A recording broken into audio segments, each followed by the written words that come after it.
If you were forced to marry the person you lost your virginity to, how would your life be going right now? Number 1. I'd be shamed, insulted, bullied, emasculated, and cheated on all the time. Possibly have 2 kids and unable to afford divorce. It started out good, but man oh man did things take a turn. Glad she's an ex. Number 2. I think it would have been just fine. She is a wonderful woman. But I wouldn't trade the 40 years I had with my late wife, including all the ups and the downs, for anything in the world. And when she left me with 2 wonderful sons and 2 fantastic grandchildren. Number 3. Probably would have been awesome for a year or 2. She was a legit penthouse centerfold girl. Guarantee she would have got bored with me and moved on pretty quickly. Then I probably would have gravitated back to the path I've been on for the last 40 years and ended up right where I am. Number 4. Not good. He was a sweet down-to-earth dude who turned into a massive douchebag after he landed an amazing job opportunity and his dad got him a flashy car.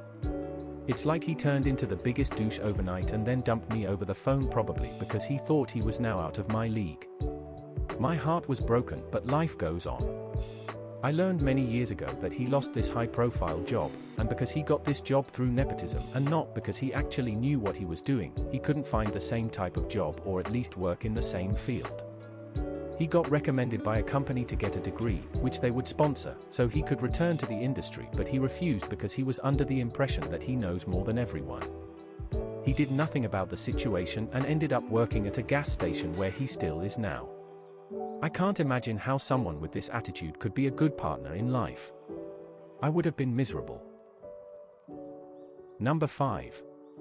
The guy I lost my virginity to is Turkish, and we broke up partly because his mum hated my guts because he wasn't dating someone of their own religion, and then partly because I discovered he had a thing for girls like Bella Porge and who acted like her. So if I married him, I wouldn't know sanity if it smashed me in the head with a brick rolled in glue, then dipped in a bowl of razor blades and lemon juice. Number 6.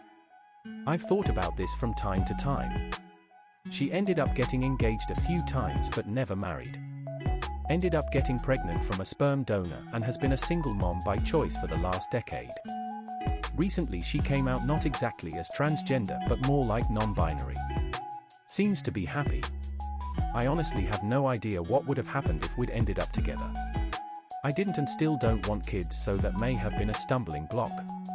Also, I had severe wanderlust after graduating from university and ended up on the other side of the country.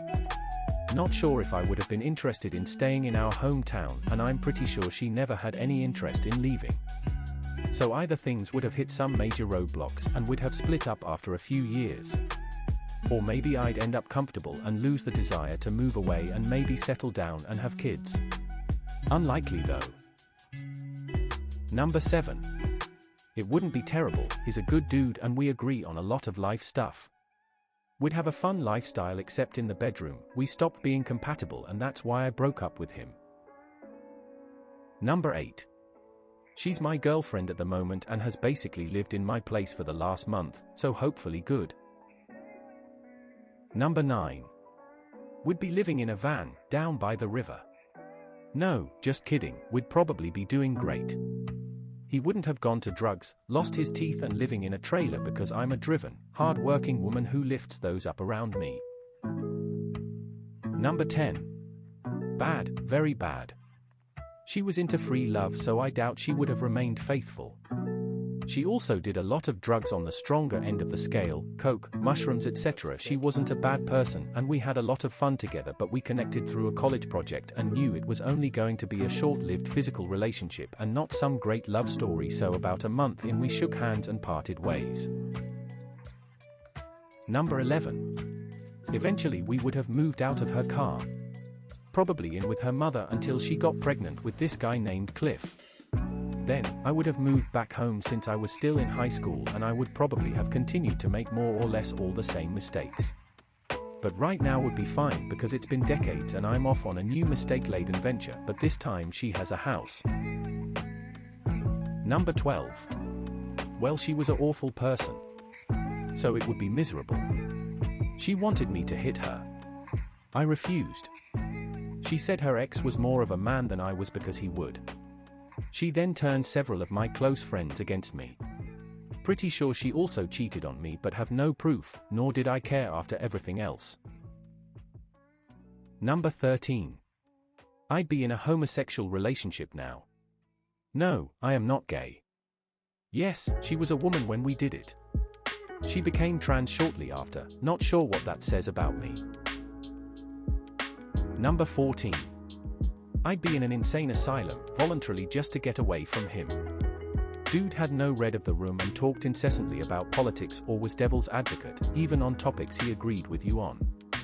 After a few years I had enough with debating instead of communicating. After 10 years, I'm still traumatized. Number 15. No clue. I was 16, we dated for a few months and then I ended it because it became just bang bang without the relationship. No idea where she is or what she is like now, as she moved away 2 months later and I'm now 33, but if it was the first girl I dated, I'd be in some distant city with someone who uses hard drugs and is always scrounging for money. Thank you for watching. Please like, subscribe, and share. It will help the channel grow, which will let us to bring more videos to you. Have a wonderful day.